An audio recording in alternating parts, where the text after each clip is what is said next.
Sir చాలా మందికి ఇప్పట్లో చూస్తే అందరు నీస్ పెయిన్, జాయింట్ పెయిన్స్ అని చాలా ప్రాబ్లమ్స్ లో ఉన్నారు. ఎస్ ఇది నీస్ పెయిన్ అనేది ఎందుకు వస్తుంది సార్? వస్తే ఎలా క్యూర్ చేసుకోవాలి? నార్మలీ నీ పెయిన్ రావడానికి there are 3 different reasons okay, which comes to my practice. అచ్చా, ఓకే, సో ఈ 3 కారణాలు ఏంటంటే, ఒకటి మనకు ఆర్థరైటిస్ వచ్చేస్తే కూడా వాళ్ళకు నీ పెయిన్, జాయింట్ పెయిన్స్ అన్నీ ఉంటాయి అన్నమాట. అది ఒక టైప్ బాతం అని మనం అనుకోవచ్చు. నెక్స్ట్ మనకు యూరిక్ యాసిడ్ డెవలప్ అయితే ఒకరు శరీరం వాళ్ళకు కూడా నీ జాయింట్ పెయిన్స్ కానీ, యాంక్లేజ్ జాయింట్ పెయిన్స్ కానీ, ఓవరాల్ బాడీలో అన్ని చోట్ల పెయిన్ ఉంటుంది అన్నమాట. So that is horrible condition. Even uric acid ఎక్కువ ఉంటే కూడా we have to take care of that. That is the number 2. The number 3 normally which comes as per our age actually. So that is called cartilage damage, and that is called osteoarthritis in the medical terminology. So okay. So that osteoarthritis normally గా దానిలో ఏమవుతుందంటే ఈ cartilage అన్ని damage అయిపోతుంది, లేకపోతే గుజ్జులు అన్ని కరిగిపోతుంది అని చెప్తారు కదా. సో నార్మల్ గా that is the condition, that is called osteoarthritis. Osteoarthritis వచ్చిన తర్వాత కూడా it's a horrible condition, like they cannot walk properly.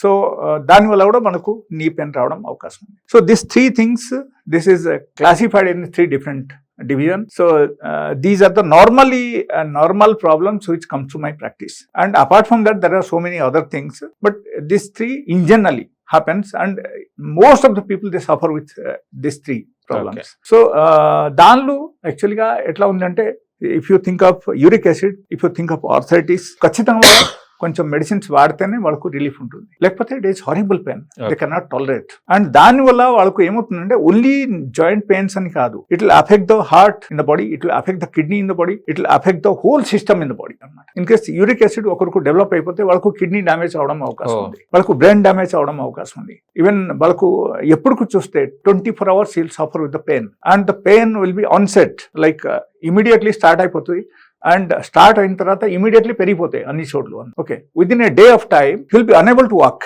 ఆ టైప్ కండిషన్స్ వచ్చేస్తాయి అనమాట. సో ఈ యూరిక్ యాసిడ్ కానీ ఆర్థరైటిస్ వచ్చేస్తే వాళ్ళకు ఖచ్చితంగా రైట్ ఫ్రమ్ ద బిగినింగ్ వాళ్ళ కొన్ని మెడిసిన్స్ వాడాలి, అండ్ దాంతోపాటు కొన్ని డయట్ ప్యాటర్న్స్ మనం ఫాలో అవ్వాలి. లైక్ అక్కడ ఆ టైప్ కేసు వచ్చినప్పుడు normally proper case taking is required. Proper case taking చేసి, సో వాళ్ళకు ప్రాపర్ డయట్ ప్యాటర్న్ చెప్పేసి అవసరమైతే కొన్ని మెడిసిన్స్ నేను ఇస్తా, ఓకేనా. లేకపోతే if the person is like he's telling that I can tolerate the pain, I want to take your only the diet pattern, and I want to cure it along with only the diet pattern అని చెప్తే వాళ్ళకు అప్పుడు only diet చెప్పేస్తా. అలా కూడా జరుగుతాయి అన్నమాట. But again he must have capacity to tolerate the pain at least for some days, at least for 10 to 15 days. అంత అయినా వాళ్ళ పెయిన్ భరించుకోవడానికి వాళ్ళకు కెపాసిటీ ఉంటేనే అది చేయగలుగుతాం. లేకపోతే ఎంత పెయిన్ నేను భరించుకోలేదు అని చెప్పారనుకో, సో అక్కడ again medicine is coming to the picture. Okay, so that is thing for this 2 things. Next వచ్చేసి మనకు గుజ్జు అరిగిపోవడం. గుజ్జు అన్ని అరిగిపోతే అక్కడ ఏమవుతుందంటే టక్ టక్ సౌండ్ రావడం మొదలు పెడతాయి, అండ్ ఈ మనకు ఈ నీ జాయింట్లు ఎట్లా ఉంటాయంటే లైక్ బోకాలన్నీ ఎట్లా ఉంటుంది అన్నమాట.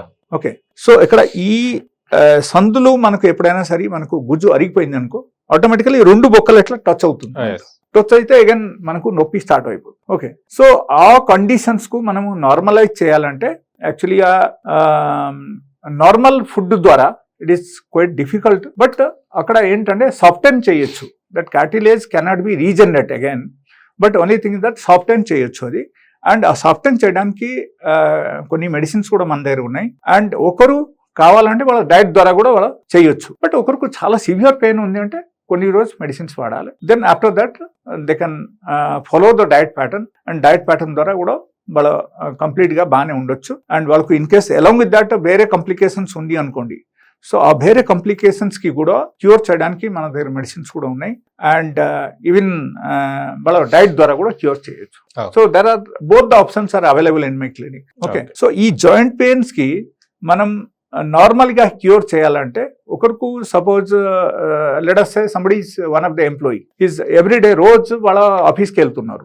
ఆఫీస్కి వెళ్తుంటే ఆ టైంలో వాళ్ళకు సపోజ్ నొప్పి వచ్చింది అనుకో, again it's very difficult for survival. So ఆ టైప్ కేసు అయితే వాళ్ళకు సపోజ్ పనులు అన్ని చేయాలి, నా పని నేను చేయగలగాలి, ఆ టైప్ కేసు అయితే, లేకపోతే I'm going to the office daily, I cannot stop the work, I cannot take leave ఎలాంటి కండిషన్ అయితే వాళ్ళకు మెడిసిన్ ఖచ్చితంగా వాడాలి. Okay. లేకపోతే ఏమవుతుందంటే if they cannot survive them self how they can go to the office, how Yes. They can do the work. So అక్కడ ఆ problem వస్తుంది కాబట్టి వాళ్ళకి ఖచ్చితంగా కొంచెం న్యాచురల్ మెడిసిన్స్ ఉన్నాయి, విదౌట్ ఎనీ సైడ్ ఎఫెక్ట్స్ వాళ్ళ మెడిసిన్ వాడచ్చు.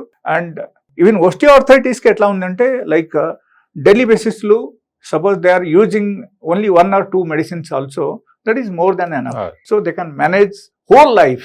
They don't have to go for surgery at all. Surgery is not needed at all in such cases. But nowadays all the doctors they are suggesting for surgery. Surgeries only.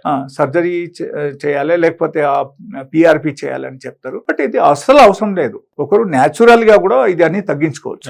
Okay. So if anybody is having such problems, they can come to my clinic. My clinic is located in Nannamguda and my number is 901-400-5994. ఈ number కు contact చేసి వాళ్ళు రావచ్చు. వాళ్ళకు ఏమైనా doubts ఉంటే కూడా వాళ్ళ ఈవెన్ నాతో మాట్లాడి కూడా రావచ్చు. Okay so this is all. Thank you so much sir, thank you sir. చూశారు కదా ఫ్రెండ్స్, మీకు గనక మా వీడియో నచ్చి లైక్ చేయండి, షేర్ చేయండి, కామెంట్ చేయండి, సబ్స్క్రైబ్ ఛానల్ అక్కడ గంట సమయం టంగున కొట్టండి. నేను మీ యాంకర్ పప్పు. Bye bye.